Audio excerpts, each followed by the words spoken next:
It was to be expected that leaving the European Union and the gargantuan task of de-Europeanizing our statute book would be legally complicated. But the simplest solutions are often the best, and the wholesale transfer of EU law into domestic law was the only realistic way this could ever have been achieved. The repeal bill pretty much does that, but with one very troubling caveat. We'll be leaving the Charter of Fundamental Rights of the EU behind, with serious consequences for human rights and equality protections. In refusing to incorporate the Charter, the government has made an exception to its own rule that the same laws will apply on the day after exit as the day before. As the repeal bill itself makes clear, the Charter of Fundamental Rights is not part of domestic law on or after exit day. From its early white paper to the publication of the repeal bill, the government has argued that the rights covered by the Charter are protected elsewhere in the law. But, though they might look similar to the rights in the European Convention on Human Rights, the rights in the Charter have been interpreted to provide for higher levels of protection in a whole range of areas. Ironically, this includes the right to privacy that David Davis relied on in his landmark case before the EU Court of Justice.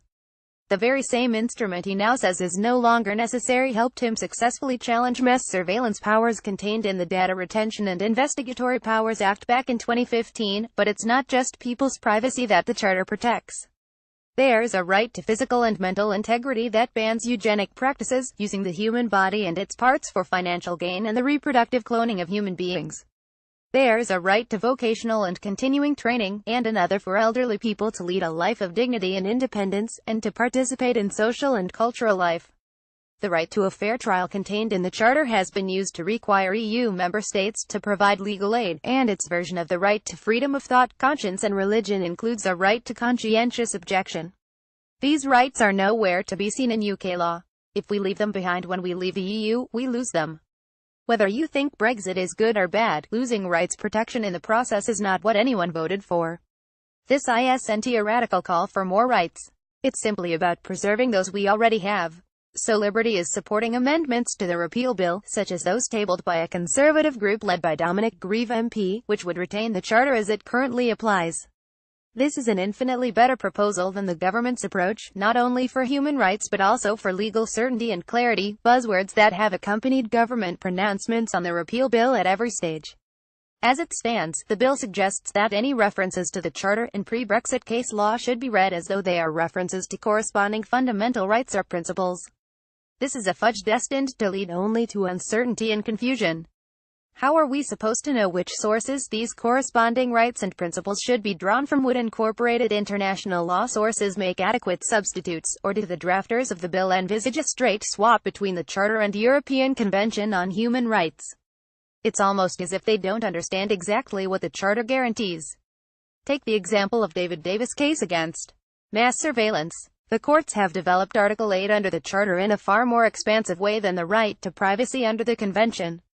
The Charter provides a so-called digital right to privacy, a vital protection in the 21st century, which we would lose if the repeal bill passed in its current state. It would be foolish to assume that the rest of the EU law the bill brings home could be separated from the Charter without issue. One academic has suggested it would be like separating an egg from an omelette. Here, the interests of human rights campaigners and businesses appear to be closely aligned. We both want continuity and legal certainty. The most frustrating thing about this situation is that it could have been so easily avoided. Keeping our Charter rights wouldn't force us to stay within the jurisdiction of the EU Court of Justice, or require any future EU involvement in our lawmaking. We would still leave the EU, but by keeping the Charter we could enforce the same rights we have now through UK courts. In ditching the Charter, the government is sacrificing our hard-won rights and freedoms in favor of a political power grab disguised by technical legislation. Every MP who cares about the rights and freedoms of their constituents, whether they voted Leave or Remain, must support amendments to make sure we don't lose our rights when we leave the EU. By Martha Spurrier, Director at Liberty. Disclaimer: the views expressed in this analysis post are those of the authors and not necessarily those of the UK and a Changing Europe initiative. View all analyses.